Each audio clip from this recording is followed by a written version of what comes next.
Hi everyone, and welcome back to Tanta Passione. It's the beauty of sport, it's the beauty of tennis, and the 24-year-old Daniil Medvedev is into the Final Four at the ATP Finals in London, just after 1 hour and 21 minutes. There is so much to talk about, but first of all, don't forget to subscribe to Tanta Passione. But let's restart from the top. If I tell you that he's the best returner in the history of tennis, got only one break point in the entire match, and he didn't even manage to convert it, would you believe me? Oh yes, this is just what happened tonight, because the match started in a very intense way. Daniil Medvedev produced a very high quality performance. It was like seeing the younger Djokovic inside the body of the Russian player. And already from the first games we had the impression that Novak Djokovic was under pressure, because even in the first serving game he was struggling a little bit with his serve. It was not as fluid as usual. Even during the match, we noticed that he had problems. He was struggling to breathe. He was trying to shorten the rallies, coming to the net, using much more the drop shot.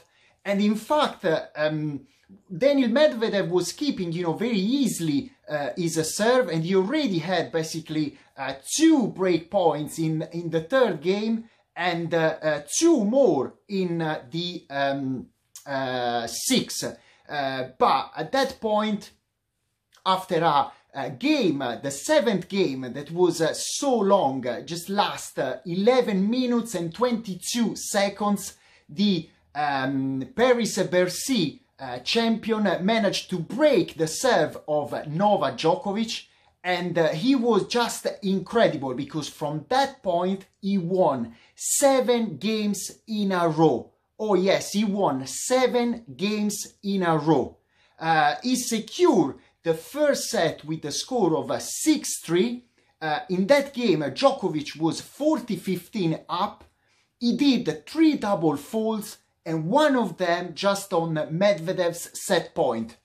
So usually we expect in a kind of situation like that, one of the big 3 completely change gear, come back more aggressive. But Daniil Medvedev started the second set exactly like he started the match. He was very confident, very relaxed on serve, and he kept the first serving game of the second set just to love. And in the second game again he managed to break the #1 in the world. And at that point, only in the third game of the second set, when almost 1 hour on the clock, it was when Novak Djokovic got the first only break point. He couldn't convert, and I don't know, probably his body language, probably commentators were saying because of the format of this tournament, he already knew that with that score, he anyway needed to beat Alexander Zverev in the next match. He couldn't qualify, mathematically. So probably, I don't know, even his body language, he was not kind of in the proper Novak mood that we know, in that kind of fighting mood that really represented his style and gave him so many wins during his entire career. And again, basically, Daniil Medvedev kept the following serving games, and he secured the second set with the same score of 6-3. Just looking at some statistics and numbers, he was incredible. In the entire match, Djokovic did something like 6 double fault, 25 unforced errors, only 7 for Daniil Medvedev. He won the Russian 34 points from the baseline. He produced 10 aces and only 12 unforced errors. So these numbers are incredible. If you go back to my video that I released on the 10th of November with my predictions, not only I got, exactly the players in each round robin, but I predicted Daniil Medvedev as the winner of this tournament. I don't know if it's going to be a coincidence. The first time that the tournament was played in London in 2009, who won? Davydenko, another Russian player. We are in 2020, the last edition to be played in London, and who knows? We know for sure that now Daniil Medvedev is through the Tokyo 1970 group as a winner.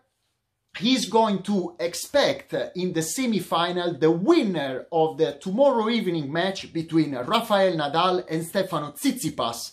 On the other side, Dominic Thiem is qualified as well as a first in the group London 2020, and he will be waiting for the winner between Novak Djokovic and Alexander Zverev, who are going to play on Friday.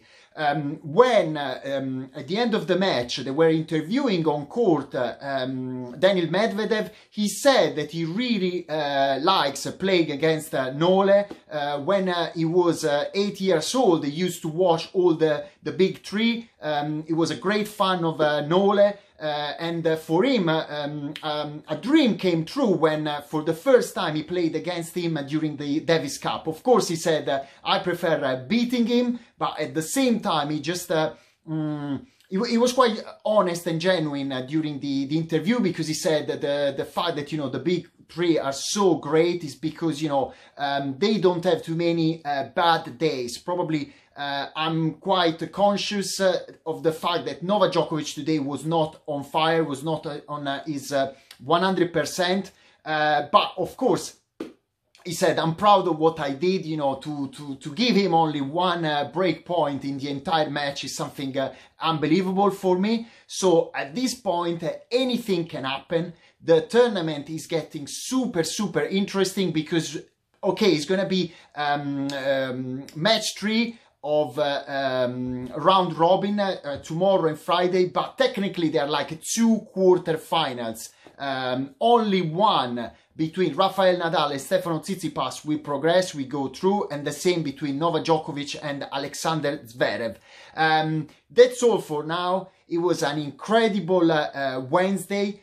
We have still 4 more days to go until the final on Sunday. Stay tuned here on 80 Passione, where we love, we breathe sport, we share opinions.